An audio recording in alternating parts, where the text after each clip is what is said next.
Hey everybody, Teching 101 and New World Artur here again. We had to call in two One Piece YouTubers for this one because honestly I feel a little bit out of my depth on my own. As the mural was fun on its own, but the Harley text, like taking the scripture into account, I needed you here, man. I needed you for this. I am still shaking. I have not emotionally nor physically recovered in the past few days. I am still absolutely destroyed in the best way possible. Oh man, I think it's not hyperbole or exaggeration to say we're going to be talking about Mm, this mural until the end of the story. This is a pretty big mm. one. Yeah, and Yeah, the yeah, you text know as well. what?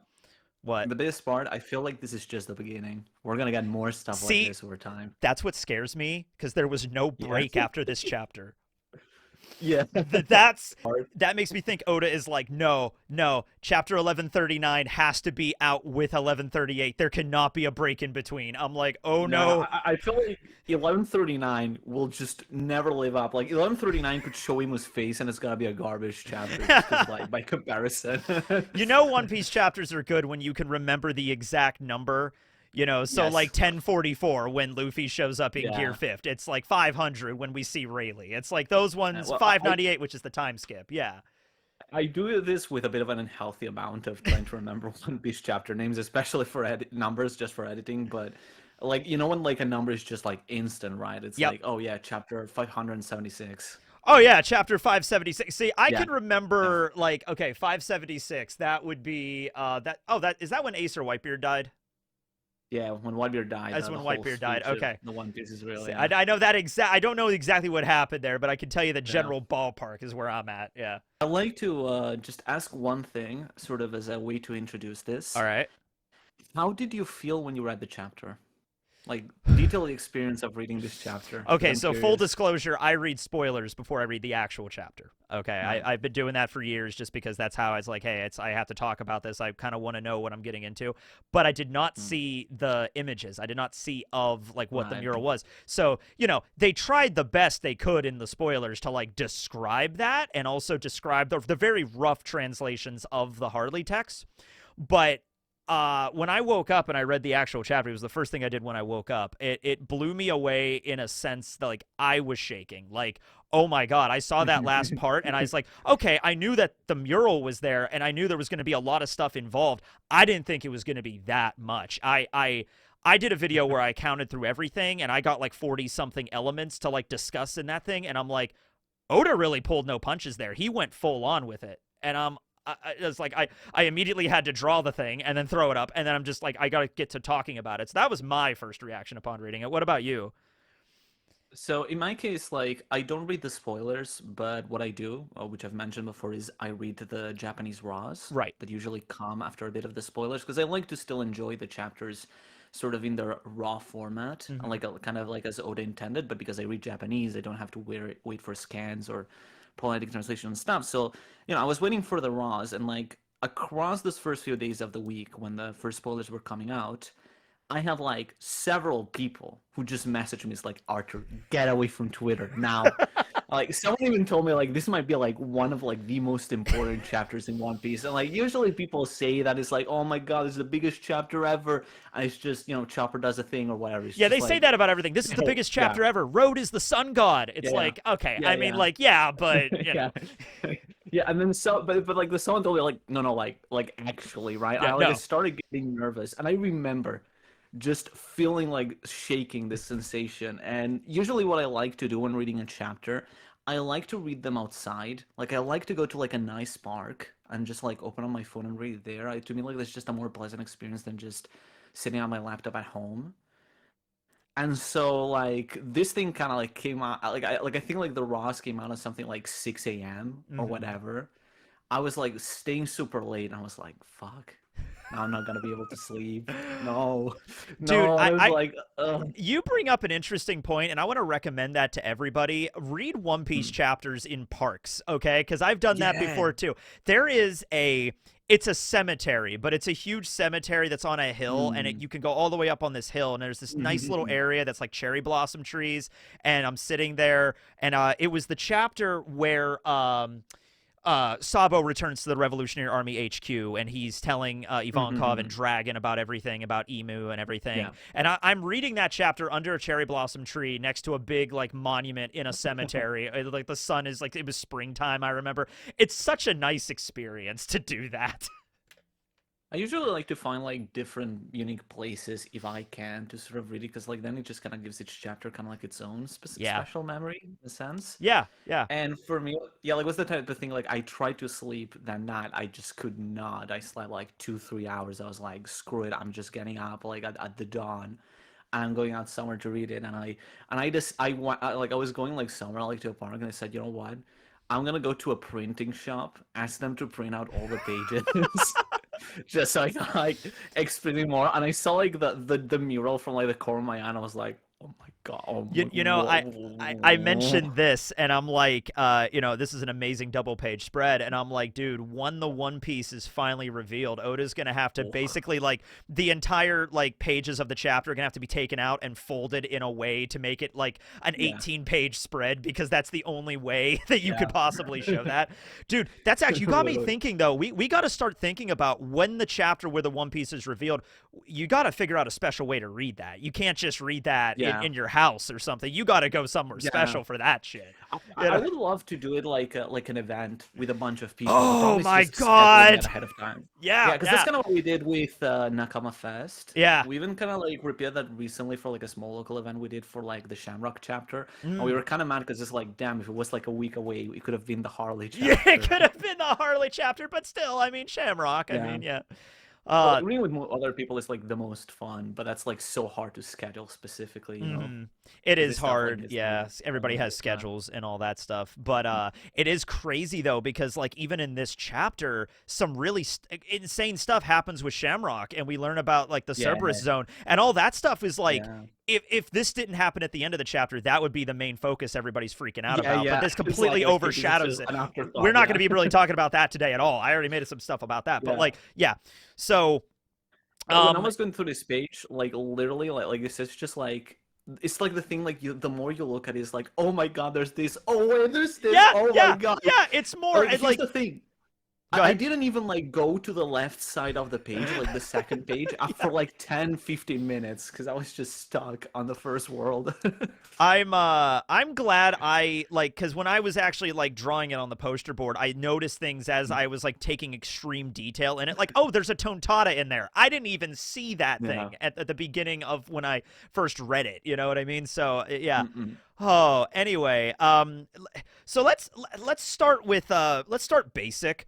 I just wrote some stuff down here is just to get like our bearings on this. Okay, the word Harley, that just means sacred text. Like, it's not somebody's name, right? It's just Harley text, like the sacred text. Okay, so you do know that like in Japanese, there's a lot of words which have like a phonetic reading and a written like kanji reading. Right? I was aware of that, but I wasn't 100% on this. Yeah.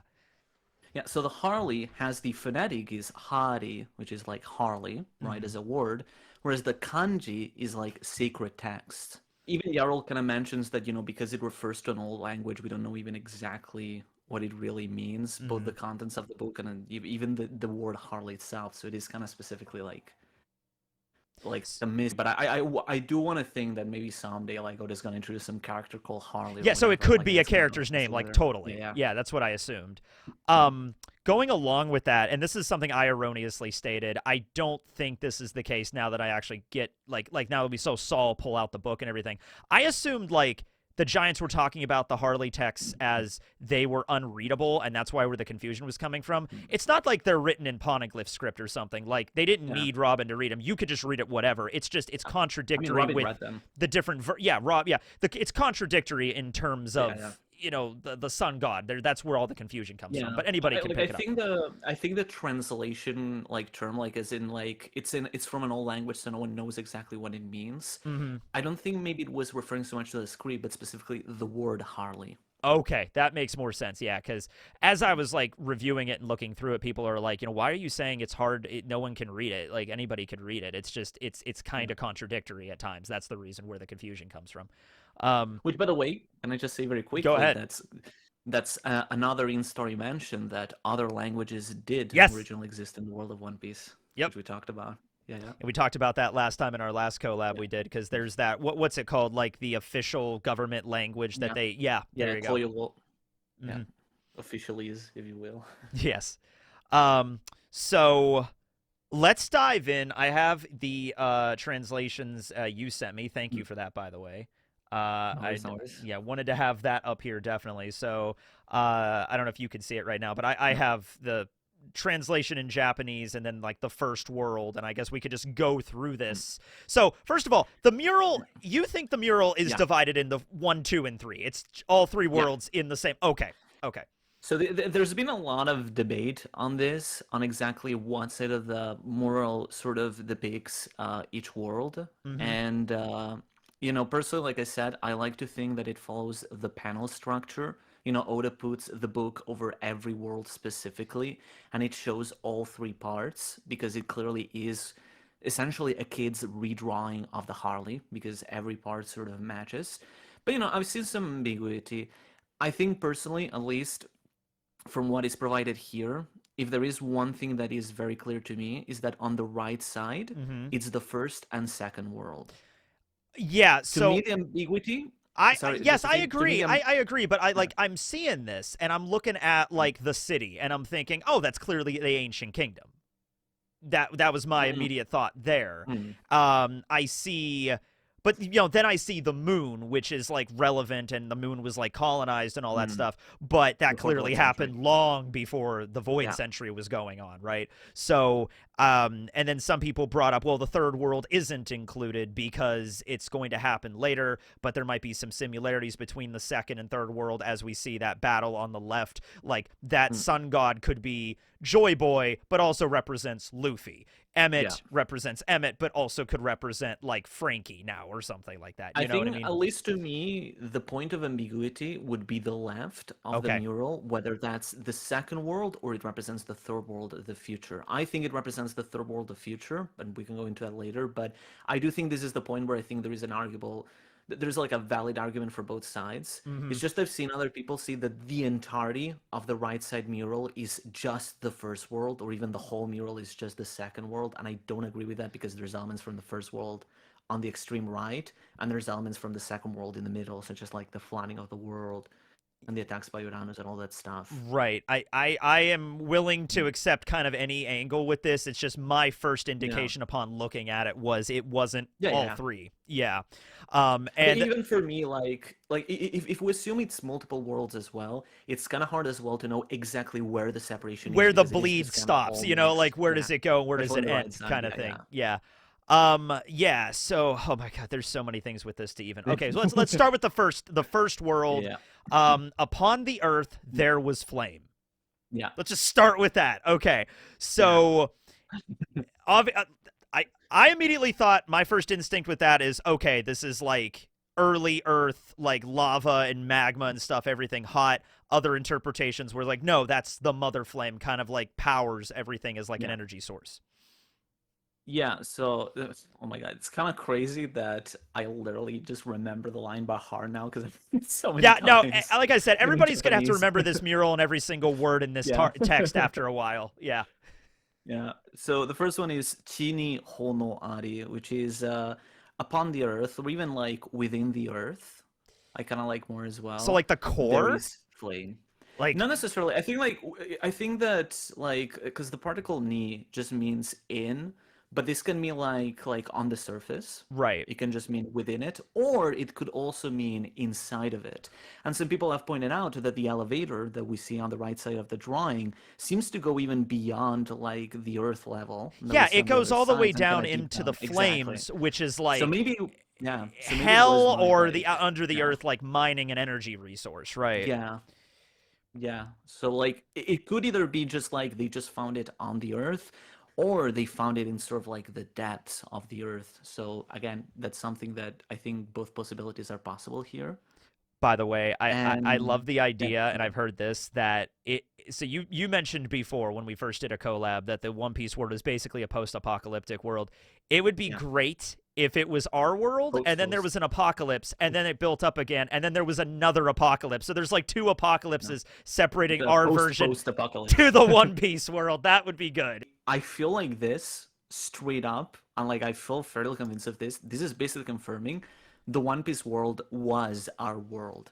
And I think there's two ways to look at Oh, you're this. going One is 100% with that, that then. Okay. yeah, Okay. Yeah. I think there's two ways to look at this. Either literally it's our world 100% unique and completely it, or it's basically almost exactly our world, just a fiction version of it, but Oda's trying to drive that parallel very, very exactly, right? So maybe instead of ancient Egypt, they had ancient Alabasta, right? Like small little differences like that. Right. And maybe the topography is slightly different, not necessarily like, America, Africa, and all these things, but it's essentially meant to literally just be modern day planet Earth because that's just kind of how it sounds to me. And I think Given like, yeah, given sorry. how the just the way that the world is, and with all the different shifts and changes that have made with the sea level and with the red line and everything, yeah, it doesn't look anything like our planet now, but like before all this crap happened, absolutely it could have 100% looked like that. Yeah, because like the thing I find also interesting is that here it likes to use the word chi, which means earth, as in land, but it was also like a name that was archaically used to refer to the earth as a plane, as a planet. Like Hmm. I don't know if you've seen in during this anime season, there's literally an anime called Chi, No, which is literally about the earth, like orb, the movements of the earth, I gotta check that out. I have which not heard is about that. yeah, it's basically a historical anime that is about basically how heliocentrism was discovered That's so cool. in Poland. I like to call it Poland Saga because it's Is basically like Copernicus a character? maybe he will appear because we kind of see like the people just sort of like trying to pass on like this theory and stuff like that. But literally the title is Chi because it's literally just Earth. I would have read Vinland Saga a lot Yeah. earlier if somebody would have just told me, yeah, Leif Erikson's a character. It's Mm. like, all right, sign me up. Like, there you go. Yeah. Yeah. You would love Poland I'm sure Saga. I would. as Yeah. they call it. I gotta look into that. But yeah, basically it's just to say that like chi in this case, I think again could just be Oda's own word to refer to sort of the Earth, what it is here. But again, it's just to me just further drives the parallel that this is pretty much essentially just planet Earth. And to me, when I read the chapter, like seeing those modern buildings with Mm. chimneys and like smoke, it was like, oh my God. Like imagine a future chapter where we see the first world and it's just Tokyo and it's like, oh, and it Now, looks like a high school manga Now, or here's something, the but it's thing. literally Yeah, just yeah, yeah. Here's the thing. That trope has been done so many times before in science yeah, fiction. Like, but but I love it. yes, I love it too. It's fine to use it as a trope if it's done well and it's like a twist Yeah, is done on it. And I think having like multiple apocalypses separating this to that, oh dude, it would be perfect. It's like the hubris of man. We dug down too deep. We found this energy source. It ran everything, but it went too far kind of deal. Yeah. you know what this means? Mm. That we're canon to One Piece. Yep, we're canon to One Piece. YouTube is Yep. canon. All of us are canon. So is like Coca-Cola, Pepsi. They're Everything they're all evolved. canon to One Piece. Yeah. Exactly. Like to me, it's like this plot twist has been done a lot, and it's Yes. like obviously like a crazy. Like it's been overused and stuff, but one thing is to do it in a story. Like this is like the JRPG plot twist, Yeah. right? Like a Yeah. lot of Yeah. Yeah. JRPGs don't do this, but doing that to like a 30-year long story just kind of hits different. It does, and it's like Oda is a good enough writer that he's not just going to be like he's already adding his twists on it. Like it wasn't like the world Yeah, was our exactly. world and then the Void Century happened and now it's not anymore. It's like no, Yeah. there's way way way more to it than that. Yeah. And to me, like as a whole, I feel like obviously this is also just to drive further, the humanitarian themes of One Piece, Hmm. about taking care of the planet, about being responsible as a humanity. Because in this case specifically, the Hono is a word that translates to flame, and very important distinction, it does not translate to fire, which has a different kanji, but Ah. specifically flame, which is what is used for the mother flame. So in this case, I do think that it is pretty much literally referring to the mother flame because Yeah, you got to watch again, that with it the kind of uses the same kanji. translations, I would assume, because there's Yeah, references to a sun god and a flame and fire. And yeah, there's so many things that, like in English, you'd be like kind of group them all together, but they're separate things. yeah. That's like one of the hardest things about translating is just when very specific terminology is used in Japanese, just making sure it's consistent. Hmm. Because a lot of translators, absolutely understandably, because this is so hard and complicated, maybe it's just like, oh, don't realize this is the same kanji that was used 400 chapters ago because it's not easy to keep track of that stuff. You have to have an investment in the story. You have to like, Yeah. oh, let me go back and double check all this stuff. It's not as simple as just Yeah. popping it into an AI and having it translate 1-to-1. It's Yeah, it's and not I gonna. mean, like, Stephen, the official One Piece translator, is like Mhm. really good at this stuff as well, and Oh so yeah. he's usually like always very consistent about this stuff as well, which is why I usually tell people to read the official Hmm. in these cases. But here specifically, like I mentioned, obviously it's like upon the or within the earth there was flame, is essentially stating that the mother flame was found, it Okay. was discovered, and was sort of propagated, continued. It was also mentioned that the power plant that forms the mother flame has the kanji reading for nuclear fusion plant. So Yes, I remember essentially, that I one. mean, the mother Yes. flame is a form of advanced nuclear fusion It's nuclear because fusion. I think that yeah, like that one that's one that I think I most mean, people would probably yeah, understand, like a flame in water that like is just yeah, eternal. It's like one step beyond like what we have is yeah, like it's nuclear fusion rather than fission. yeah. Um I, moving I, on. I mean, like, it's the type of thing that, like, obviously Vegapunk is sort of the figure of Einstein in this case, so Yes. like that parallel is even more Yeah, obvious. that parallel is like right there, yeah, for nuclear energy. Mhm. People succumb to desire as they seize the Yeah, forbidden sun. Okay, so yeah. They monopolized the yep, mother flame and just abused it, yep, industrialized the world, polluted it, etc. that seems to be pretty, except like it wouldn't be burning in the same way as like fossil fuels would be, but it Mm, still could result in like yeah, some kind of an effect. And you look at, see, this is at this point, and we're going to be bouncing around just because that's just how this has to go. We see that elevator and we see people going down with halos, and then we see people yeah, coming back up with the energy source. So what do you or think the vice story is versa. there? People think that's like, I immediately thought like this might be like reincarnating into an energy source or devil fruit power, because Oh, yeah, like that's like because see, people's desire. So like, let's say like really quick, let's say somebody had the desire to become, mm, I usually use the jacket fruit because that's the funny response, yeah, So as well. they died, and then their sacrifice, their greatest desire, reanimated their bodies in the form of a devil fruit, and that's the jacket fruit, and that's how they come into being. I don't know. Mm. I think the elevator probably still falls in the first world, and that's kind of hard because that's kind of like the cutoff point. But Yeah. I think like a very difficult thing to understand is that on the left, I think we can safely assume that the slaves are going up Yes. because we see them literally just walking back on like the wave or whatever. But on the right, admittedly, we don't know if they're going We don't up know if they're or they're ascending going or down. descending the thing. Yeah, Yeah. Yeah. yeah.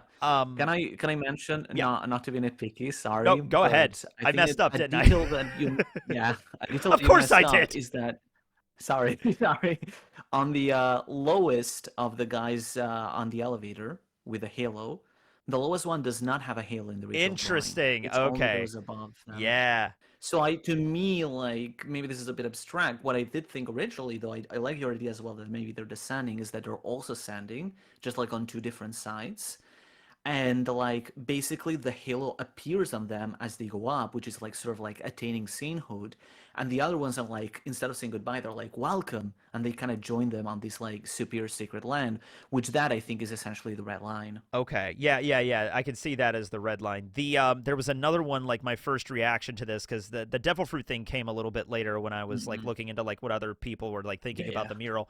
My first reaction to this is ascending. If it is ascension, what if the Mm. at the time I was like, oh, that's the ancient kingdom. What if the ancient kingdom figured out a way to bring people back from the dead? Because it seems like ascending from the flames of Mm. hell, flames of the underworld, coming With the back. Like halo, we figured out a like way to Goku. revive the dead. Yeah. Yeah. I mean, like I went through like a lot of interpretations as Oh well, so God, before there's so many. selling on things, but yeah, it's like again, like it makes such a difference if they're going up or down. But It does.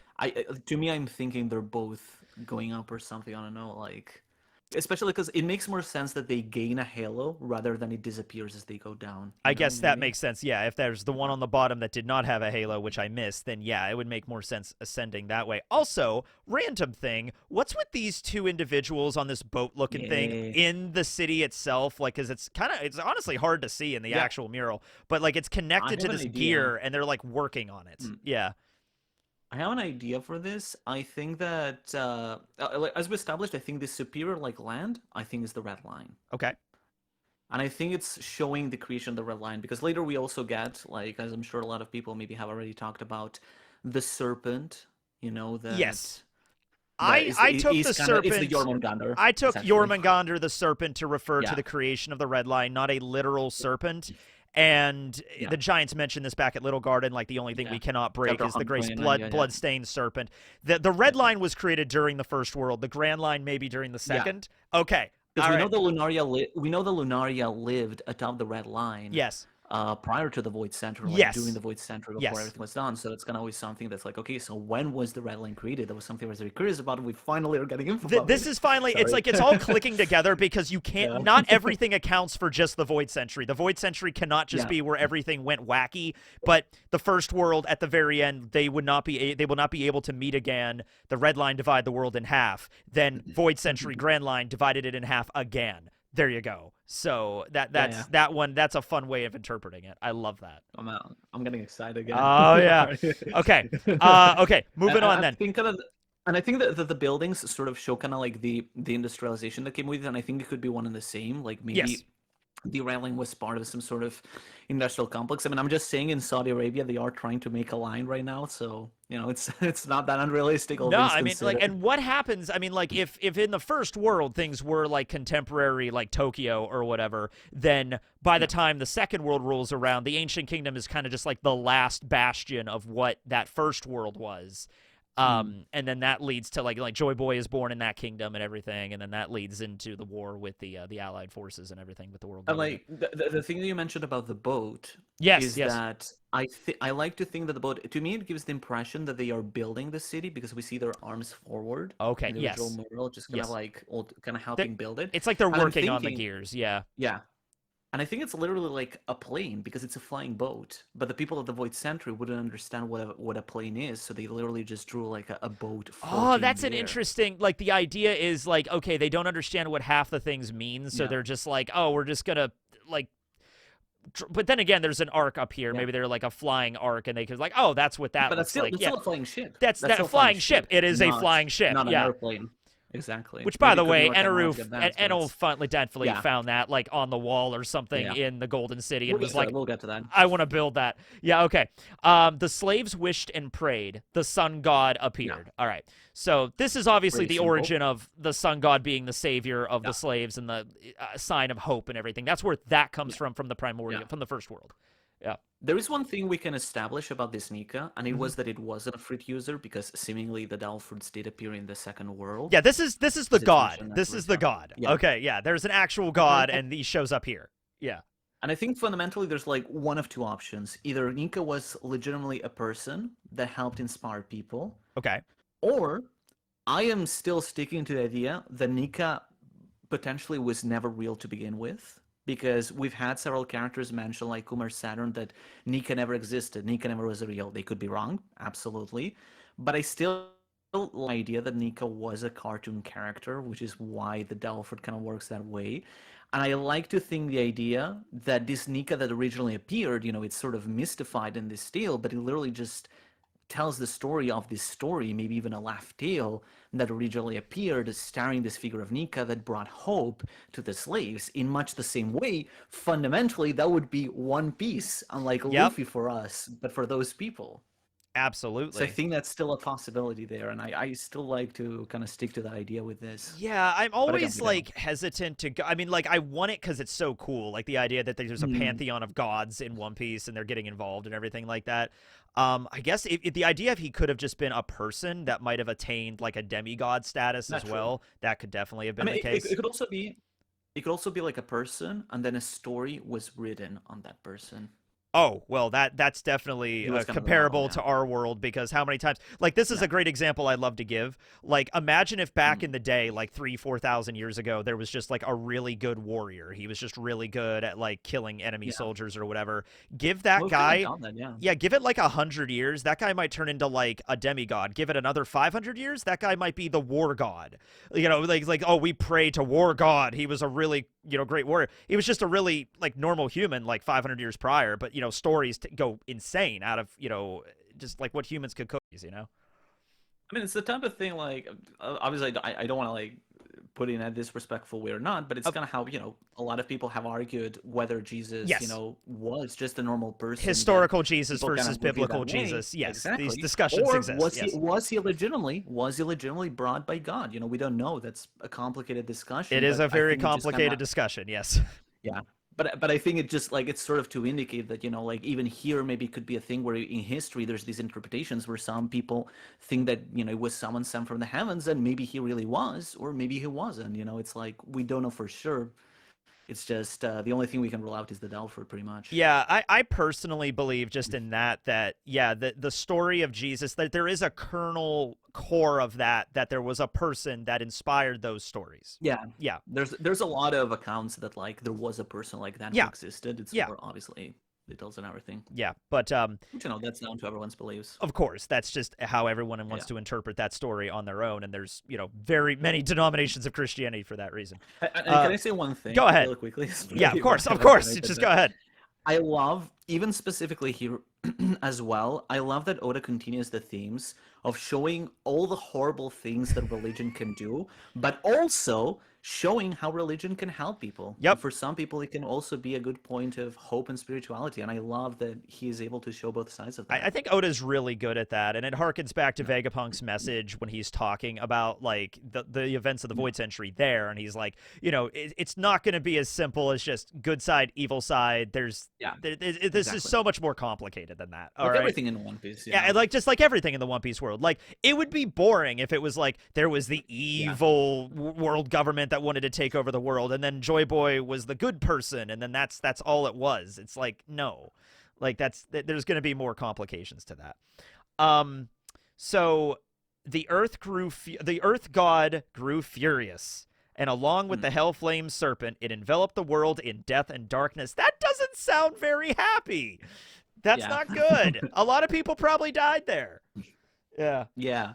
So the Hellflame Serpent, we've kind of established, like, it just makes a lot of sense to be the Jormungandr red line. It's red line. Here in this drawing, we see the drawing of the red line with all the buildings almost turning into the snake. So at this point, I also want to bring up if you think that those three shadowed, darkened images, are they Pluton, Uranus, and Poseidon? Because you literally have a sea creature, a flying creature, and a creature like coming up out of the earth. Do you mean like counting the devil on the left as well, or? Oh yeah. Well, they're all shaded in dark, like in the mural as well. Like they kind of stand out amongst all the other ones a little bit. Well, I mean, like I think a lot of us have thought at this point that Imo is using Uranus because that's the only ancient weapon left. So it makes sense in this case that Imo is Uranus in a sense. And I don't know about the ancient weapons completely, but I don't know, like they're literally meant to be that, but like that's like symbol, like drawn as animals kind of thing. You know what I'm thinking? That's a good idea as well. Yeah, that's a good idea as well. But what I'm thinking is that those drawn in black aren't the ancient weapons, but rather the four gods. Because you have Nika is also drawn in black. Oh, that's true. Yes. Drawing. Yes. Imu is also, would be the sea, would also be drawn in black, and maybe the other two are the forest god and the earth god, because the earth god is connected to the red line. So it would make sense that this sort of represents the earth god, because it says, it says alongside the Hellflame Serpent, with the Hellflame Serpent, together in some way, but it's like, we don't know exactly how. Maybe the earth god became the Hellflame Serpent, or it was its servant and it unleashed it, or whatever. It's way too vague to really know. Maybe it's all a metaphor, right? Maybe it was just a nuclear attack from the red line. We don't know. But it makes sense. And then the forest god, that dragon, is literally right next to the Delphi tree. Yeah, so it's like overlapping over it. Yeah. By the way, you think that's Adam, or if you think that's Eve? Because a lot of people have said Eve, and I'm starting to think that's probably supposed to be more Eve than Adam. Yeah, I think it's Eve as well, because I do think I feel, first of all, it's the Delphi tree. Okay. And it's so big here that it's like I mean, the Adam is also massive, to be fair. But like, yeah. I feel like here it just makes more sense to be the Eve. But like I understand that kind of scene from the perspective of Elbaph. You could also think maybe it could be Adam. Yeah, I mean, like, the idea is, of course, and I think it's just because it was carved into the Adam tree, and also they're in Elbaph. You immediately think, you see a giant tree, you're immediately going to go to, it's the Yggdrasil. But, not realizing there is another giant tree in One Piece. We've just never seen it in its full scale. By the way, before I forget, something else I did not draw here, is I left Frankie out because I felt like what was the point. So Yeah. people have brought up two perspectives with Frankie. Number one, the fact that he's there in silhouette represents something. It's not on the mural, but just showing us, the audience, there's something else going on. Or Frankie is covering something else up on the mural that's kind of important. What do you think about those ideas? I don't want to say the boring answer, probably neither. Yeah. No, Artur. Maybe, Frankie's but... gonna move, and there's like a sign. There's like another insignia, like Roger on the. Yeah. Really just the One Piece, yeah. Yeah, this is something written right at the bottom that he was covering up the whole time. Like a message of Roger. But Frankie had horns, and the shadow made it look like another demon. So maybe there's 4 of them. It's just like, I don't know. But he's the 5th demon, the Iron Demon. Yes. That's going to be relevant. Yeah. A good point is that I don't know if you know, in the Eastern belief, there's 5 elements. Okay. Yeah. Is ether one of them? No. Okay. Go ahead. Earth? Sorry. Yeah, Earth is one of them. But like... Oh, no, go through all 5, I mean, because I know back in, like Western teachings and stuff, it was, like, ether was an element, and that was something that was, like, the 5th element. Right, no, this is... So this is, like, in Eastern belief, there's, like, 5 elements that are also what the 5 elder planets are named after. Okay. And it's, like, fire, water, earth, forest, or wood, and metal. Right. Okay. Yeah. See, I've seen those used in some anime before. It's like, are themed around it. Yeah. Okay. Exactly. The 5 other planets are named after them because there's, like, for example, Mars is the fire planet because it's red, stuff like that. That was kind of the whole reason, kind of how it came out. And I'm kind of thinking as well is that here a lot of the 4 gods kind of fit some of this because, you have earth, you have forest, you have water, and you have sun. So maybe like some sort of metal god existing could be possible. And I was thinking like, oh man, what if that's Frankie, the metal god? Yeah, metal god. I mean, like, yeah, that's cool because, like, yeah, now that I think about it, there are a lot of anime that utilize like wood or forest as an element. Even like Aramaki himself is a Loki, and he's the forest. And then metal, it's and I've seen that before as well. That's a good point, yeah, because like a lot of people were like, why is like forest an element of nature, of like an element itself? Yeah, why is forest itself? And that makes way more sense now, though, the way, so it's just one thing I want to say about the Hellflame Serpent is that some people have translated it as Hellfire, but I think that Hellflame is important because the original word, even in Japanese, is Hellfire, but Oda modified it here to change the kanji of fire to flame, which is not like Hellflame isn't really even a word both in English and Japanese, but he specifically changed it probably to have that association with the Mother Flame, which I think makes the most sense. Yeah. Now that makes the most sense then, because Mother Flame is not like it's not just like fire in the same way. Yeah. Okay. And then those men would be unable to meet again. That is the creation of the Red Line. The world has now been split in 2, and this is like this impassable wall now. Is essentially where we're at the end of the first world. I want to get into that line probably at the end. That's of the fine. Third chapter. That's fine. We'll cover that at the end there. This is crazy. It's like we're diving into like an ancient lost scripture. Like somebody just found like the scrolls from like 1200 BC or something, and we're breaking through that. People are gonna like joke around with the whole thing of like being One Piece historians and scholars, but like this is really like it's the same job. Dude, I saw a so in Kumamoto they have all the statues of the Straw Hats, right, and all that stuff. People were talking about like if humanity gets wiped out, aliens come to the Earth like 5,000 years from now, they're gonna find like the statue of Robin and be like, this was their goddess, and I'm like, well, that's true, but then like they're gonna start diving into learning more about this, and they're gonna just stumble upon this. They're gonna see like the Frankie statue, and it's like, what is this panthless creature? I'm going to Japan in April. Where is Kumamoto at relative to Tokyo? Very far away. Damn it! Wait, they have Shinkansen. We might be able to go. I want to see them. Yeah, with the Shinkansen, it's like 3-4 hours. Damn it!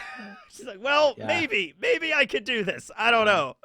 Okay. I mean, like I mentioned, I'm going in April as well, so I gotta try and Oh yeah. help you out, hook Oh, you you're up in gonna go some there way. too. Oh, sweet. Yeah, we got to figure that out at some point. I'll let you know when I'm gonna be there. I'm still working it out exactly how long I'm actually gonna stay. But Me too.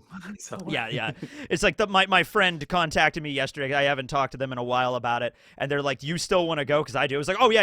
And it's like, okay, so I got to come up there and we got to figure all this out, like travel and everything. yeah, And I was I talking can to hook you up Manu with about it and any all. help you need. So. Yeah. I talked Yeah, to Manu. Thank you. I appreciate yeah, that. I could talk to you about a lot of stuff because yeah, but it's gonna yeah. be Manus the fun. goat. Okay. So Okay. second world. All right. All right. Whew. Ohio Sakai. Good morning, world. Okay. So, uh, upon the nothingness, I feel like I should stop right there. Like, okay. So, Right. yeah. Well, there's breath at least. I'm assuming like at the end of at the end of the first world, a lot of Yeah. destruction, a lot of people died, and the red Yeah. line is there now. So it really is like a shitty place to live at the beginning of the second world. Yeah. Yeah. So this is like a tricky thing because like nothingness can also be translated as void, but the Mm. issue is that the void century is technically not the best translation for it because the original Ah. term kuhaku means more like blank. So you might remember even some old translations calling it the blank century or something like Yes, the that. blank century, void century. So that's why I think a lot of translations immediately went to, oh, this is the void century. Has to be. Yeah. Yeah, because it's like blank. Immortal literally means blank, because kuhaku literally uses the kanji haku for white, and immortal refers to like literally like like a page being cleaned white, right? Hmm. But like blank or void are kind of synonyms in a sense, so it's not really an issue. But it's just the word used here is closer to actually the word void than the one for Okay. void century is.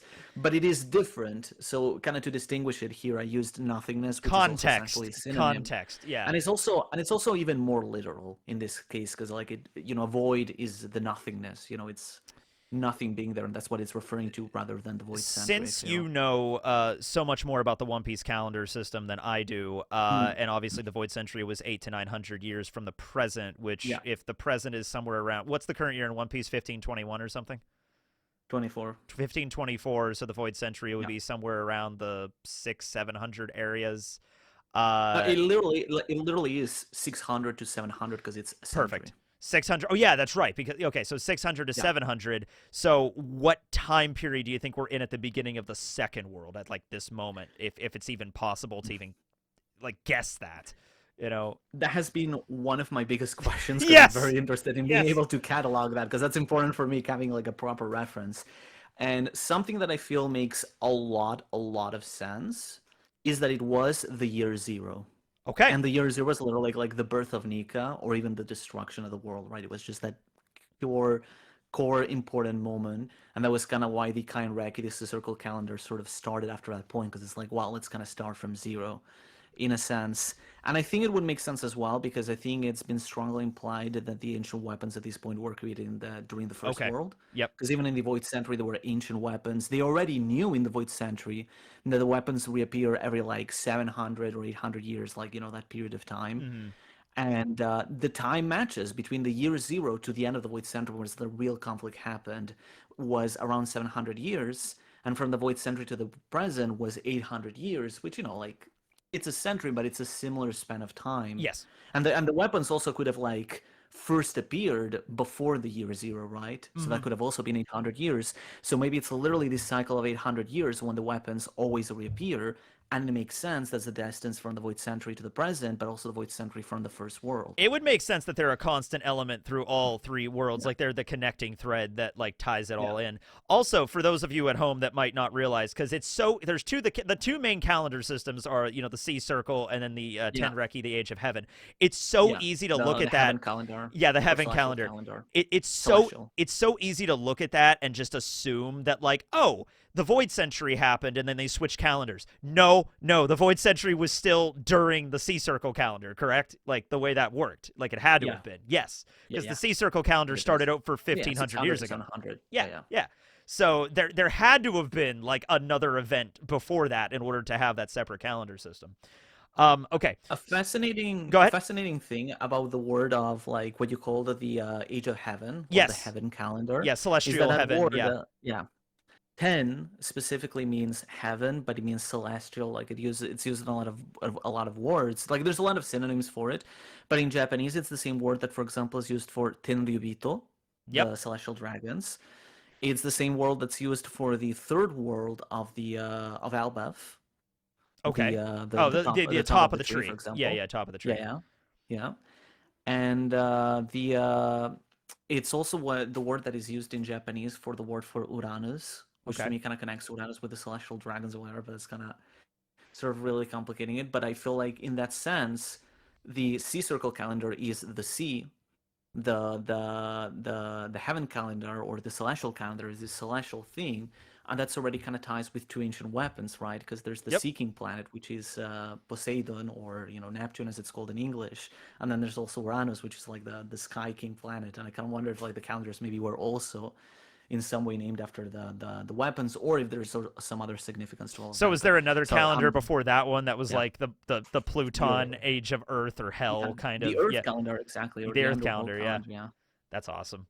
I hope yeah. that's the But I'm case. going on a tangent here No, again. no, I'm no, you're good. sorry. I just did a video not long ago talking about like, so what if we went, sea and then sky, and if there's like a celestial, not sky, it would be heaven or celestial. But before Yeah, that, we had hell, because that just sounds cool. And I yeah, was just like, yeah, yeah. Because no, that's the third plane. It's the sky, the heaven, and yep. the underworld, the So hell just or make the that earth. all three calendars, make it a parallel. There you go with the Yggdrasil, the Atomwood tree. There you go, you have it. How deep the destruction was. Because the thing is, if it was a distance of 800 years, I think the destruction had to be relative to an extent. But I could still see like humanity recovering to technology as we see during the Void Century in that time. Or if it's good, I still think that the year zero makes the most sense. But Yeah, I wonder if it's a thing like the destruction lasted like 3,000 years, it was something massive, or 800 years, but eventually humanity recovered in that period. it's insane. Like there is a thing that I remember reading about somewhere around the ballpark of 70 to 80,000 years ago. You ever hear of the Toba catastrophe? It's Hmm. basically the giant volcano that erupted in what is like modern day Indonesia, and the idea is like, yeah, Yeah. that brought humanity to like the brink of extinction, but we were able to like claw our way back from that with how much like devastating power that like it was like a super volcano that erupted. The Earth Uh, has been through like five Five mass major extinction extinction events. events. Yeah, Yeah, that's the insane. dinosaur one just being the most recent, the KT. Yeah, But there were ones which that is were also even worse canon than in One that. Piece. Yeah, yeah, there is a dinosaur age in One Piece. I keep forgetting Yeah, that. Yeah. yeah. And then they're almost extinction, except in this case, some of them survived. Right. So like the One Piece world by that logic has to be like I think at least 100 million years old or something like that. Yeah. I mean, obviously, yeah. Yeah. Again, if it's our world, that's basically it. But Yeah, that's probably our like world. 5 That billion. actually makes a lot of sense now. Like it's our world Yeah, up the until like dinosaurs matches. 2024 and then everything went south Yeah, from there, and then it just yeah. yeah. Oh, dude. Okay. So, upon the nothingness there was breath. So, So creation humanity something rearises. coming Yeah, up from there. Yeah.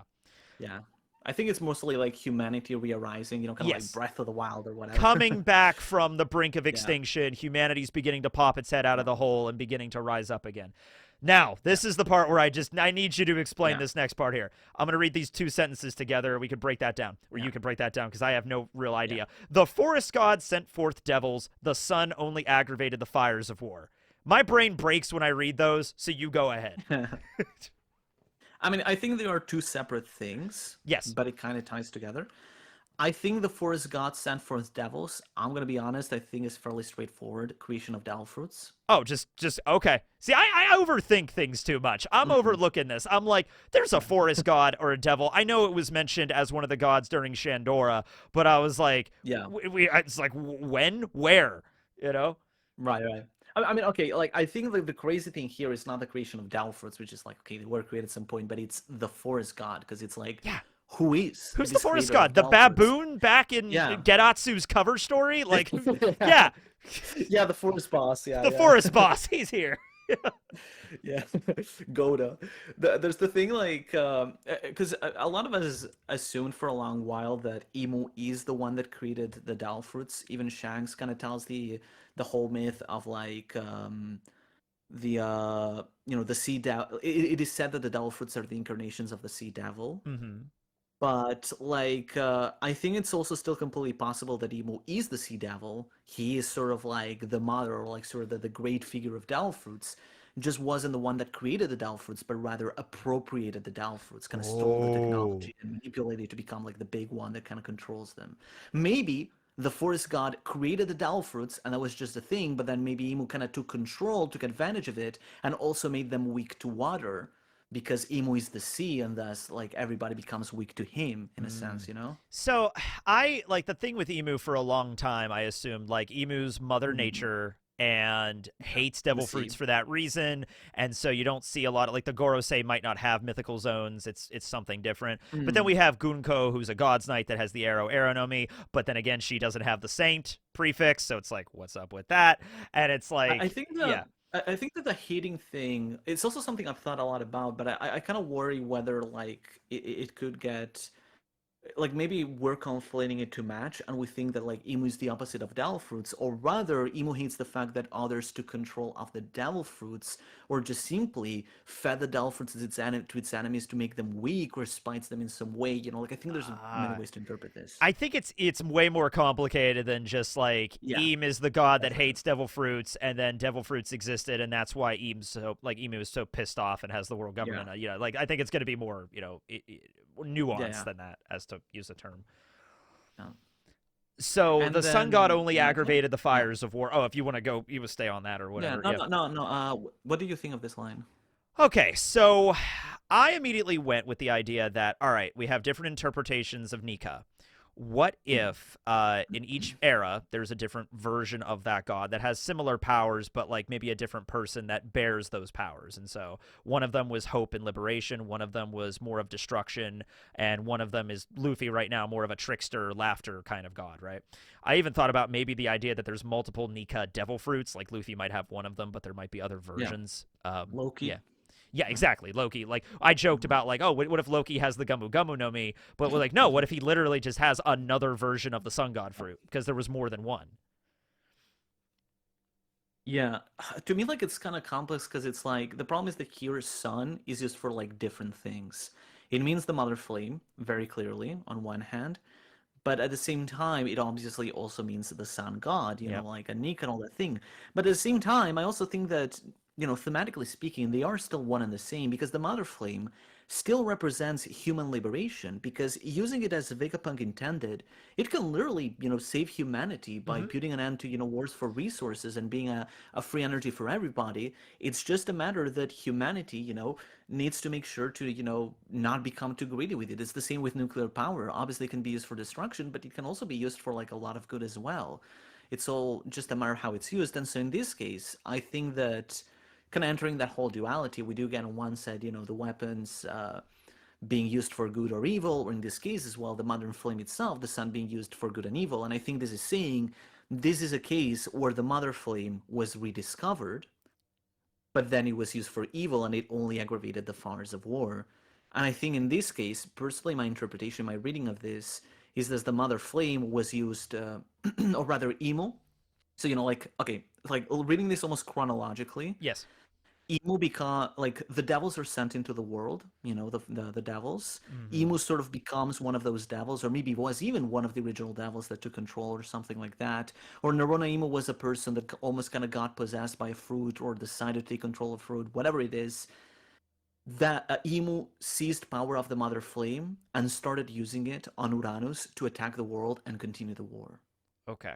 Or even alternatively, Joy Boy used the ancient weapons for good, but history maybe didn't know that completely and maybe misinterpreted as just aggravating the fires of war. At the very least, I think this is quite simply saying a war happened in the Void Century and the Mother Flame was used to just aggravate it. Yeah, it makes me wonder, like, after humanity bounced back from the brink of extinction from the first world going into the Mm, second, like, did they rediscover the mother flame? Like, they didn't, like, that generation had no idea yeah. what it was, and it was basically a repeat of the same thing that happened all over again, like, that, like, history repeats itself? Or is it a thing like, oh no, we know this exists and it's dangerous, but Emu's like, I'm going to use it anyway, you know?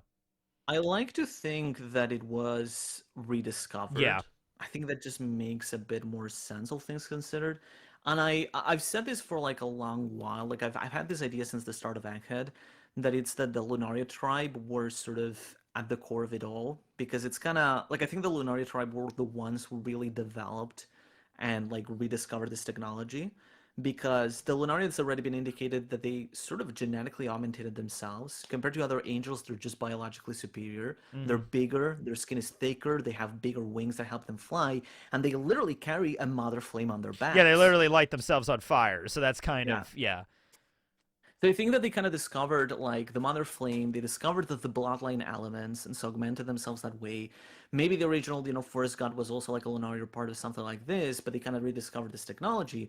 But then once the technology spread, obviously it was kind of used for evil. And I think in this case, for example, the next line we have is the people of the half moon and the people of the moon both shared a dream.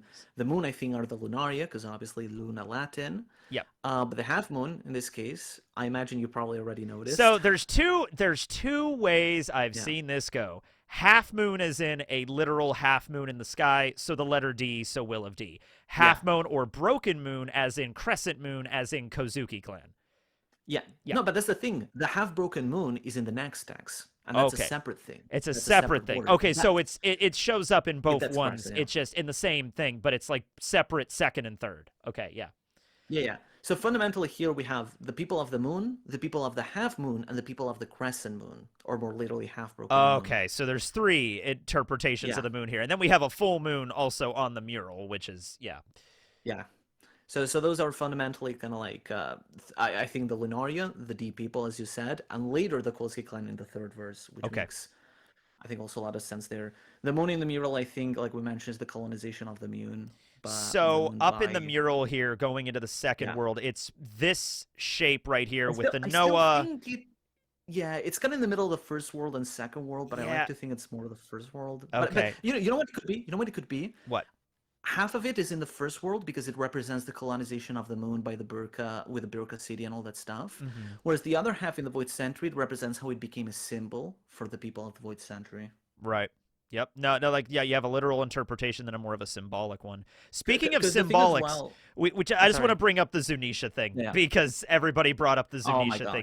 gosh. Yeah. Well, it is weird if that's not supposed to be Zunisha. Zunisha doesn't show up anywhere here, which is strange because, kind of an important, figure think during the Void Century at least. I think that could be valid. So there are two different sides of this. I think there's a valid point that Zunisha wasn't here because Zunisha committed a grave crime. So maybe they're like, okay, he's not They on the kicked cloud Zunisha anymore. out of the mural. You don't get to be in the Harley Yeah. text because you fucked up. Yeah. It's just like, poor Zunisha. Yeah. On the other hand, being completely straight up, I think that this big blob that this black figure is standing on, which the black figure I think is Emu. Literally, it's even black in the original mural, which just kind of makes perfect sense. But I think that this is meant to be the waves sinking the world. Yes. And the top of it looks like a boat. It's a boat. with some That's the oars. thing. Like, Yeah. if you look at this, there's paddles that are coming off of it. It's Yeah, somebody that it's exactly. the crowned person, Emu, standing on a boat as the rest of the world is sinking. The Noah's down Exactly, here. yeah. I People think are that's a down symbolism. here with animals Yeah. boarding the Noah or they're drowning. And then you have an angel, which Skypian God, what is or that? guardian angel legit? Like, what's going on with that? Yeah. I think that, at the very least, I do think there is a valid reading. This could be subtly symbolic imagery that Zunisha assisted Emu, but I still think it's vague. That's kind of how I'll leave it. Yeah. Regarding the angel and everything, I think that the Noah, obviously, here it's trying to save people from the flood, and I actually think that in this case, maybe telling that the purpose of the Noah may have been to save people from the flood, but it failed. Yeah. We don't see it, coming out of the water, and that's why Joy Boy must come and failed the promise, because we even see the pairs of animals and people trying to crawl out of the water, and they just sink beneath it. They try to go, and they made it maybe halfway up, and then something happened, and then it sunk back down, and then that's why it's the Fishman District right now. Yeah. And the angel, I was thinking about this for a lot of time, and I could not think about it, and I had an idea which is like makes perfect sense. The angel flying out of the flood is symbolizing the angels of the Void Century using the cloud crafting technology we saw in Egghead to create Skypia and Burka. Oh, so Skypia Burka created during the Void And I think that Century. they are artificially created. That Exactly, because all saw the Sky Islands technology could be and- artificially created. Yeah, I mean, like, that's kind of how we've seen them up till now. Yeah, and in Egghead we saw that, and Vegapunk said, when the world sinks, we need to save the Cloud Crafter because that technology will be essential to helping against the flood. Yeah, I mean, like we already know, like Witheria is definitely artificial. They Yeah, crafted that yeah. thing. Okay, so why would like okay if Witheria Normal is face as handcrafted well. and we see on Egghead they could do that, why not Yeah, just assume hey during the Void Century Skypiea, yeah. Bjerka, not Jaya, well half a Jaya, ends up there and I'll all leave it. Yeah, all island clouds in general are artificial. Yeah, yeah. that That makes would perfect make sense. that kind of fits, and that would explain the angel here. So I Okay. actually I like that like that. I like that explanation. interpretation. Also, this is a tangent, but just the Noah, man, Den really has his Yeah, work cut out for him. He has to fix that whole damn yeah, thing and by himself yeah, basically. He doesn't have a lot of time too. He's got to get working on that. You yeah. know. There's there's also like above this emo figure. There's Yes. kind of like the arc, which in this case I think is Uranus, and I think Oh, so that I think is as the we sky mentioned, weapon. It is also the lightning bolt is also yeah, hitting through this and striking the tree. I don't know if that's yeah. relevant, but it is. I think this signifies that it's Uranus like launching attacks like Lelouch, and those attacks cause the wave to arise on top of it. Well, Because yeah, it's I like mean the cuz yeah, attacks from Uranus that's are causing the sinking of the world. Yeah, yeah, from what we've seen with Lelucia, it increased by a meter, except this one. And yeah, it looks a lot like the Maxim because that's where Eneru got the design, exactly, most likely. And then, yeah, exactly. because it is the Maxim. I mean, that's just, it is what Yeah. it is. Yeah. In and I see some people maybe thinking that this is literally the Maxim, but I think more No, specifically it is the fact that NL sort of built the Maxim in sort of the image of the original Uranus, because there is this thing in One Piece Odyssey, which isn't canon, I but know. it talks about how the people of Burka just kind of rediscovered Void Sentry technology. And that's kind of one of the reasons why Enel was able to build such a technologically advanced ship. Yep. Or, Heredas was able to build an artificial island with like weather instruments and all those things. So, wow, Because, Bjerka you was go, this really advanced place, and Eneru just wiped it all out by himself. That sucks. yeah, Yep. god damn it. Yeah. God dang it, Eneru. This is why we can't have good things. Because you go to the Skypiea arc, you see the Maxim, and they have like electricity, they Yeah. have like There's mechanisms and wires and cogs and cables and everything. gears. Yeah, Eneru can't exactly, design all exactly. that shit. He's not an engineer, you Yeah, know? yeah. So, it's not maybe as perfect as the original Uranus, but it's some attempt at reverse engineering it. So that's kind of why it looks like the Maxim here. Since we are just talking about him, do you think he's going to show back up in Elbaph? Just because, like, there's some similarities there. God of Lightning. I mean, come on. I mean, there it is. I don't know Elbaph, but the series 100%. Oh, yeah. And that day, when the day happens, we're all gonna get spoiled before the chapter comes out because it's gonna be unavoidable. It's going to be unavoidable, but I'm like, hey, man, he's back, and Everyone will we be missed trending on him, Twitter. He shows back up. Okay. And Go ahead. there's just one last thing Yep. about this second world. Yep. The dragon. What the hell is it? That's the thing that's gonna complicate it. I believe that I've always believed for a long while that during the Void Century there was an important dragon, because first of Dragons all there was the existed. dragon. That's a thing. Yeah. We know dragons existed. There was the dragon that Ryuma killed over Wano. Yep. And there is also the fact that the celestial dragons are obsessed with They're dragons. obsessed with dragons. So it's beyond just like, oh, Ryuma killed a dragon. What if he was just talking about? What if they were just talking about a celestial dragon? No, because they were getting Vegapunk to biologically engineer these things. They're obsessed with dragons. Dragon being named Dragon is probably also super relevant. Yeah. So dragons existed. The only thing there that kind of bugs me is that Kaido has the mythical dragon fruit. It should be the ancient dragon fruit. That would have actually made way more sense if that was the case. Yeah. But maybe this was the original user Could have of a dragon fruit, Could have been. Or we have Western dragons that maybe were real, but Eastern dragons like Kaido were more Kaido, mythical. yeah. Oh, a Shenron dragon? That doesn't exist. But like a yeah. huge red dragon that breathes fire, that existed, yeah. Obviously, yeah. Yeah, no, so totally, 100%. All right. Yeah. So yeah. Also, the fact that, and I messed it up really big time here, but the dragon is spitting the fire, and they're like in the sea monster. It's the same kind of flame coming out of each other. Yeah, that's a cool feature. Yeah. Yeah, I'm thinking, is it literally just the kids they thought that would look cool? It does look. I Or think is it Oda might have been actually- thinking that looked cool because it does. Yeah. Or does it symbolize something like this dragon fighting the red line? Fighting the again red in line, Void yeah. Century or something. We don't know. The lines of the Harley. Yes. Very quickly, which they kind of went over. It's people killed the sun, people killed Joy Boy. Okay, I think we can easily agree on that. That does happen. And or sort of abusing the Mother Flame as well, and became gods. which is Emu, and Ascending the to the Celestial king of the Dragons. world. Yeah. Yeah, the empty throne. Yeah. I think Killing the Sun could also even be like losing the technology of the Mother Flame, because now they need York to recreate it, because they evidently just kind of lost it in the whole Yeah, it's disaster. like a Or whole maybe they deal where decided to. the big war happened in the void. They used the Yeah. mother flame, but they lost it in the process. So they won, but it's like tenuous because they don't actually have that thing now. Yeah. I also wonder if maybe the tragedy of the First World was so horrible that they literally needed to just, like the government decided, let's wipe away all this technology, not just to control the people, but just because we don't want to repeat of that First World, and that's kind of why they were so scared of the ancient Oh weapons as well, yeah, like it's the kind of Mesa and like all that we stuff. know how this could end. We read Yeah, it and we know it. So let's make sure to not have that happen again. And they're afraid of stuff exactly. happening Yeah. again because of like yeah. And then there's the final lines of the sea god rampage. These got mistranslated a lot. I saw with the sea god got angry, but it's not got angry. It's literally just rampaged, unleashed its attack. Viz used this word which I really like, which is the sea god stormed, and I think it fundamentally is just emo sinking the world. Yep. That makes sense to me. Like, yeah, I think that one is Yeah. that one begins to line up a lot with Vegapunk's message of like, okay, there's a flood. All right, we're on the same page there. Yeah. That happened. Okay.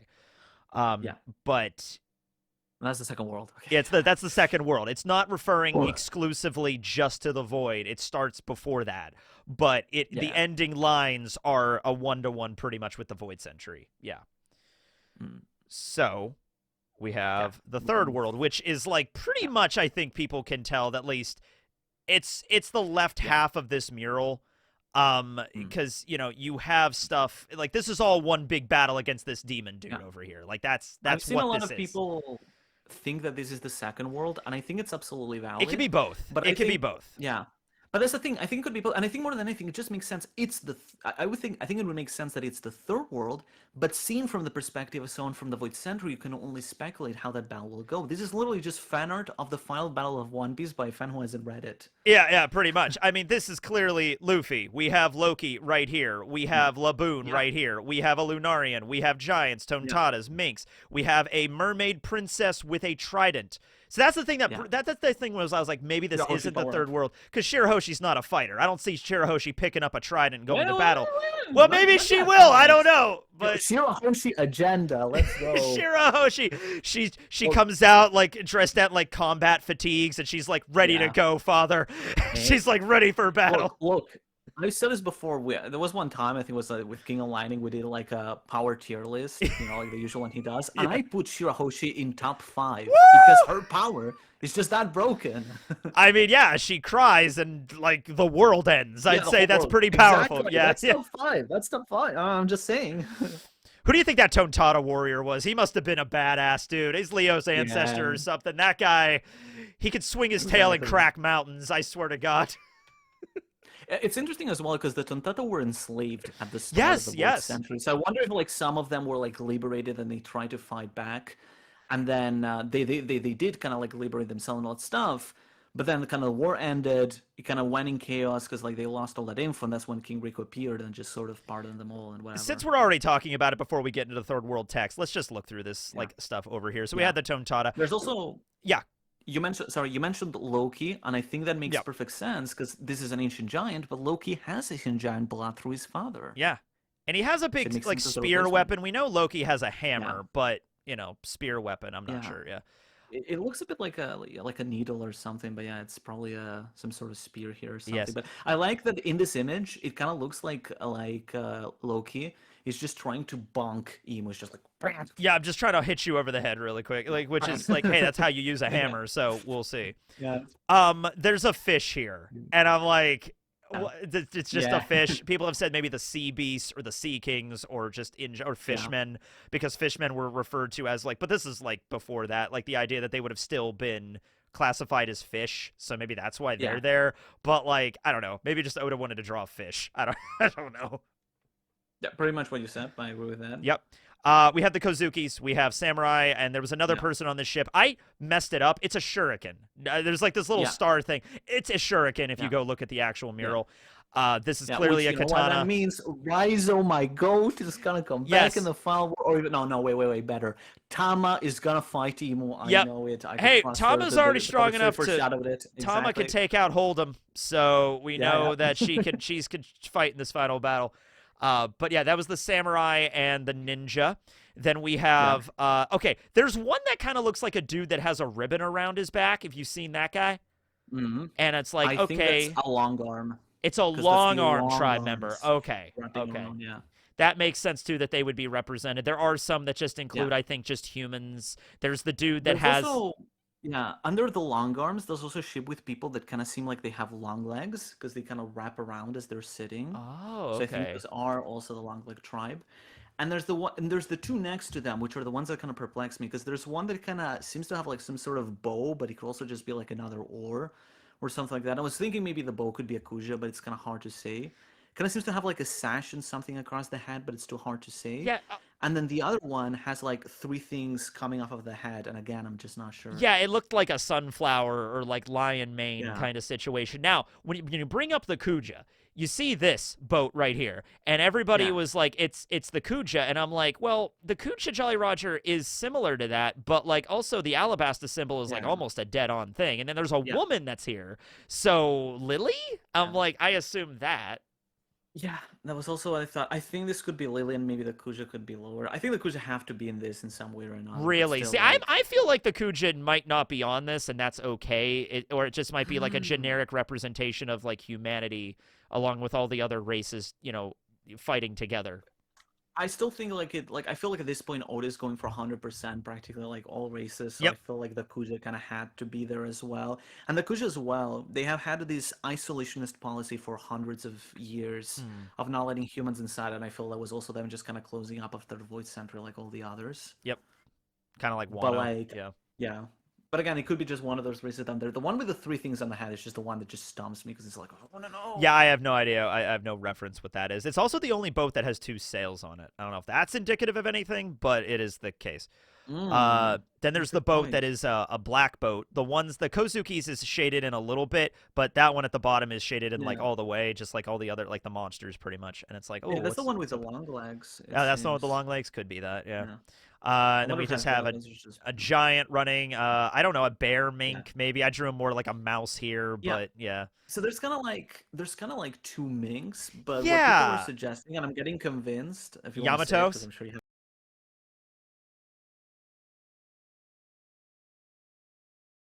it had to be an important figure in the Void Century. So this could actually be Yamato. Yeah, that makes more sense rather than there being well, yeah. So like the reason I went with that direction is there are two giants. So this giant down here just kind of represents giant Yeah. kind in general. This is specifically Loki. So these are minks, The and int- then it could be a specific mink or it right. could be a Yamato's devil fruit. Yeah. Well, I think the distinction with the giants is that it's giants and ancient Oh, giants. okay. Because the Yeah. ancient Well, this giant is one has also way horns too, bigger. but it's a helmet maybe. Yeah. No, Yeah. no. Yeah, but no, but here's the thing. The ancient giant is bigger and also has a darker skin, which is characteristic of like ores or little ores. The hair Humans also also looks have kind of like dark ours skins. too. Yeah. Yeah, exactly. So Ours was post Void Century, but still like yeah, ancient Ors. giants I did I exist in actually Void Century, but I yeah. talked about that in a video, and I had to go back and check. Yeah, Ors was 150 when he died, which means he would have been born around 750 years ago. So yeah, it'd have been after the Void Century he was born, but very yeah. close, very close. Very close. This is And Emmett, the Iron Giant, yeah, clearly. Emmet. Yeah, And this makes sense with this parallel because Emmet probably fought in the Void Century and he has absolutely. both horns here, but he also fought in the present. And people say, oh, he isn't in the final war, but Emmet fought the Gorsei and Emu. Yep. So this could also be symbolizing already Emmet coming back. And again, the people of Void Century didn't know; they could only He speculate could power that up Emmet was again. going It to go just back he and needs fight. Luffy or Bonnie or True, somebody true, true. there. Yeah. True. I mean, this is Oda, so Yeah, there's really no reason. Yeah, but even with Emmett, that's not the case where yeah, it's like, oh, he has to be powered off forever. yeah. Yeah. Mhm. The whale, Laboon, I suppose. Yeah. Yep. The whales, you may recall also as well in chapter 968, the Sea King's talking about the whales. Yeah. The whales will rejoice. The whales will rejoice. We saw the whales as They the were totally Strahds were allies, yeah. ascending back up to like the Yeah. new world. That Yeah, Laboon's not the only one that has a grudge against the Red Line. There's another reason they're attacking exactly. it. It's clearly not natural. They clearly hate the damn thing and want Yeah. to get rid of it. Yeah. And that's a grudge that clearly goes back to the First World Oh War. yeah, that the animals don't forget. Whales never forget. And again, this kind of returns to the billion-year-old theory that Joy Boy wanted to destroy the Red Line and Yeah. the Grand Line to unify the world, the All Blue, yada yada. You heard this a billion times. Yeah, the Red Line will be destroyed. The world will be united. The All Blue, Sanji's happy. There we go, and roll credits, kind of thing. Yeah, that's been around for like 25 years at this point. Of these figures, the last one I want to point out. Yeah. There's obviously Emu launching the Mother Flames, launching a flood, monopolizing the Mother Flame. But under Emu, there's the boat with the person of- jumping out that I did not drop. But yes. Yeah. There's the obviously these are the Celestial Dragons in a sense. It could be seen as the 20 Founders. It could also be seen as the God Knights, the Celestial Dragons in general. But I like this idea that it represents the Gorosei, because there's 5 of them, and there's one falling off the boat, which is Saturn just getting kicked off. Yeah, Saturn getting kicked off and Garling there. If we're going with a duality of the second and third, it could be also like the original Gorosei, the original people that fought alongside. Because if you see this, they're all this entire army basically is going after Emu, but Emu only has himself and one little boat. Well, it's the long boat, but one long boat helping him, and that's it. That's how powerful Emu was. Oof. Yep, that's how strong he was, man. Okay, So, Lunarian over here. That seems to be the case there, and I think that's pretty much we covered I wonder, everything. though, that in the present, that Lunaria, who's it gonna be? Is Arbor or King gonna fight alongside Luffy, or is this the Seraphim? I want King to show back up and like maybe talk to some people about what he knows, because he would know a lot, and maybe he's like, yeah, I thought Kaido was Joy Boy, but I was wrong. But like, you're clearly Joy Boy Luffy, so. Luffy. Yeah, what does he Maybe think of respects Luffy? That's for important. Kaido because Kaido respected Luffy as well, in a sense. Yeah, and also He's like you know what? King would 100% know the stories of Nika like well more than everybody else, and so Luffy is spitting image. It's like King was unconscious when that happened, so he didn't see him then. But like, like this, he needs to show back up. Yeah. Yeah. Okay, so the Harley well. text. Yeah. Okay. Upon one. Okay. Upon the chaos, there was void. Chaos. So I think this is pretty clear. There was chaos, obviously, after the war, but then it just became Void Sentry. Pretty straightforward. Because this is actually the word for Void Sentry, Kuhaku. So they used a different one. So like, yeah, this is yeah.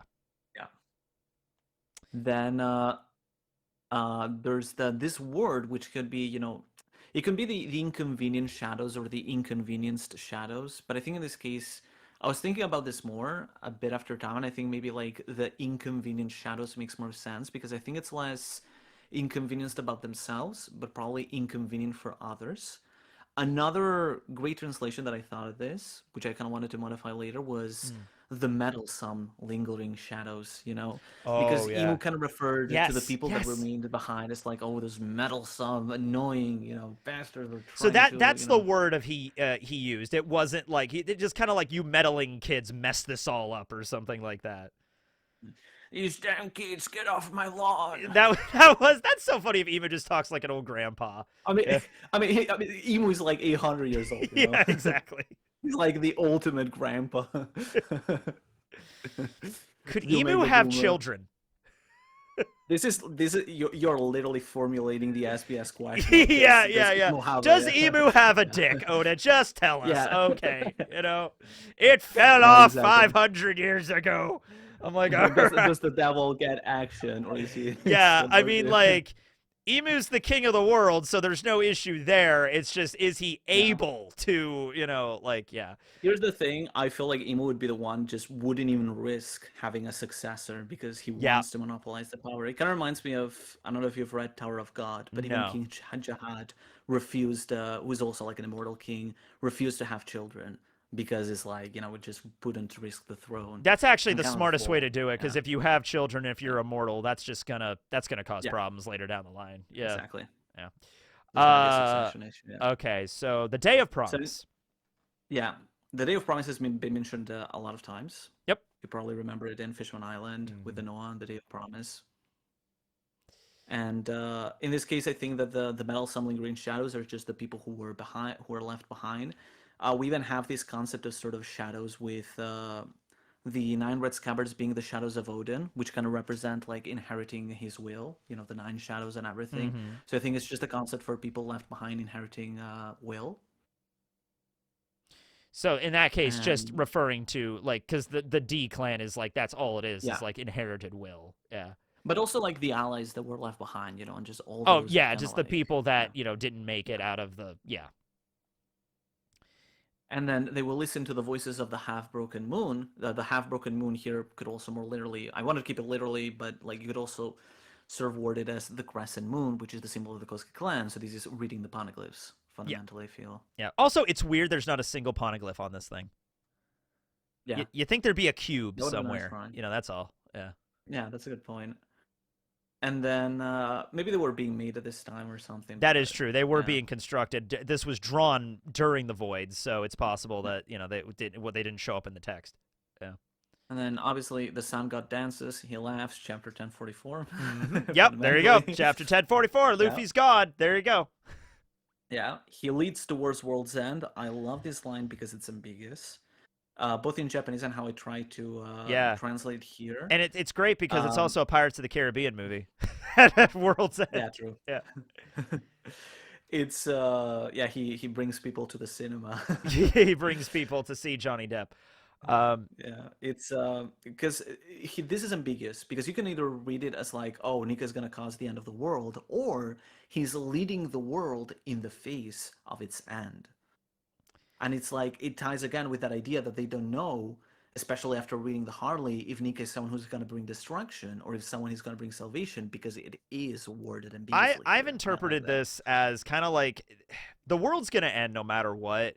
Luffy's not going to be like Luffy's going to just dive headlong into that, right? Like because that's Yeah. how Luffy is. He's going to charge right in, like let's go. But yeah, he might get the blame for that, as with Charlie reading on the the prophecy of Yeah. him destroying Fishman Island. Oh no, Luffy's responsible for this. It's going to happen. He's like, no, that was going to happen regardless. It's just Luffy was kind of like at the forefront when that was happening.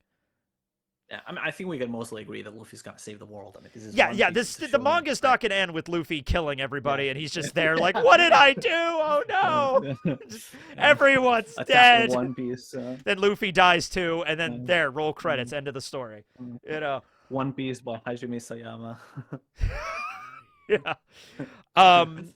The sun returns, and a new morning Yeah. arrives. So the world reborn anew. Yeah. Yeah.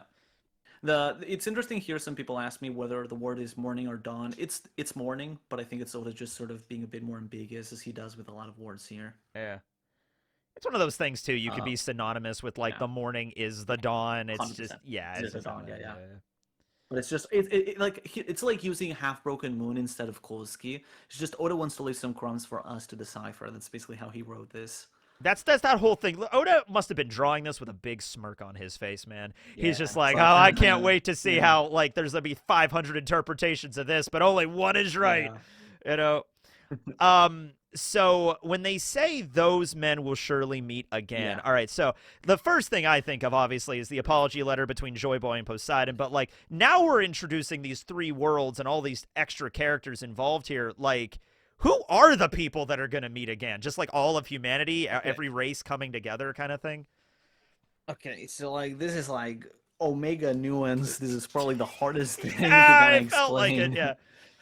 Yeah, so the original word used here in Japanese is karera, which is the third person plural male of a pronoun, right? Okay. Third person So plural of a sorry, male pronoun. plural. Okay. Yeah, third person male plural, Okay. basically. All right. So the thing is like, so obviously, it's like we have in English, we have third person gendered singular, so he or she. Mm-hmm. But English doesn't have a gendered third person plural. It's just they, Yep. which is gender neutral. And other languages do use gender third person neutral. Spanish, for example, has ellos, ellas. French has ils, elles. But English just uses gender neutral, which makes translating this a bit harder. But fundamentally, it's it's a plural group in male. Now, the extra nuance to this is that this doesn't mean that all the people being referred to here are male, because there's also, unfortunately, grammar is sexist, and when we generalize a group of people, we say that they are all male. So, for example, in gender languages like Spanish, you would say a group of people, you would say ellos, as long as there is just one man among them. Even if it's a man and some woman, you would say that. The thing is, in English, the best comparison I would point is would say like those guys. Oh, okay. Like you Yeah. could say like, But yeah, that's those not a five perfect guys in that one-to-one, but row, that's yeah. kind of gets you close to understanding what it Yeah. is. Yeah. And that's why I put kind of those men here, which is like a bit complicated. But the thing is, like, it generally just means a group of people of like undefined thing. It means at least one male, which in this case could be Job and stuff. Yeah. But then again, maybe it's speaking of a group broad enough where that doesn't even really matter I mean, that that's once much. again maybe just Yeah. like everything is like the red line's gone, Yeah. grand line, everyone can reunite. It's all of humanity. Although I feel like in Japanese there'd be an easier way to say all of humanity, but maybe Oda doesn't want to do that because it's too obvious of Yeah. what's going to happen. Yeah. The thing is, there is a very important final nuance to this, and it's the fact that I've seen some people think that this is speaking of the reunion or sort of the union or whatever between two people. And this could be significant because we do think that we do have the whole thing of our two kings will meet again, that the Sea King said, which we've generally assumed for the longest time it's Poseidon and Joy Boy. It's Hmm. kind of the kings of the Sea King sort of meeting again. But I don't think that's the case here because I think in Japanese, if this was two people, it would just use futari, which is two people, which that's what is usually commonly in Right. Japanese. You wouldn't really say those people, right? Those guys. Karera is a term that generally refers to a larger group, which could be just like five people or whatever, but I think in this case it's referring to a bigger, larger group. And in this case, I'm legitimately thinking here's the thing. Hmm. In Japanese, when the subject isn't specified, it's because the context already specified it. So I think the context here could be all the people mentioned. And in that regard, it refers to all the people in general, which does kind of have, you could say like maybe the whole world, but in this case, using karera or they is a bit more poetic. And I think it fits here. Yeah. And I think that this fundamentally says after the first world, humanity was divided, or mankind was divided. After the second world, mankind was divided again. But after the third world, finally, it'll be united as one piece. Roll credits. There it is. We got it. Okay. Yeah. Da-da-da-da-da. Da, da, da, da, da, da, da, da, da. And then I guess this That's what makes also the most sense to implies me. the creation of a fourth world after this, I suppose. Yeah. The dawn of the The world. dawn of the But world. Yeah. Where exactly. I'm sure Yeah, everything will be awesome and no one will make any of these yeah, mistakes again. Yeah. yeah. But like maybe this time humanity can learn They from get their shit history. together and Luffy's the pirate Yeah. king, so like that in that fourth world where everything's good. We'll see.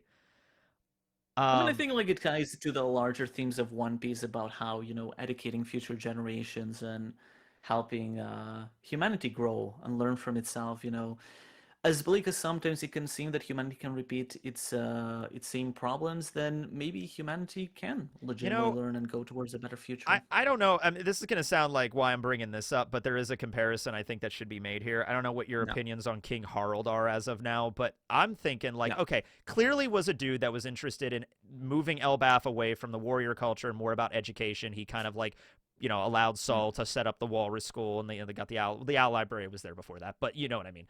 So there's also this, but then there's that naivete of maybe he was wanting to reunite with every like the world and then the government, and it's like maybe he didn't know what was really going on, and the world government might have like manipulated him or something like that.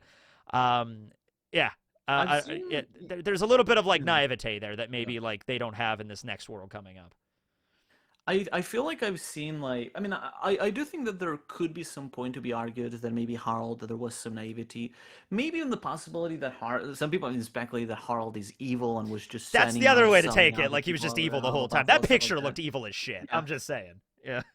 but I've also seen people say that what Harold is doing with the kids of Elbaph is completely wrong, and I'm like, no, like No, this. I it's think this is actually a very positive message that it is giving us to favor trade over war. Maybe it's just about the transition of it and doing it in the right way, and that's kind of where the nuance comes and everything. But I don't think that Oda is fundamentally giving a bad message by telling, hey, people should prioritize peace over war, because especially after the final war, which in One Piece time, nothing's gonna happen in like a couple of months. At this point. Like, yeah, it's coming up soon. They got to get ready for this. People are saying there's going to be another time skip. So like, no, we're getting into this.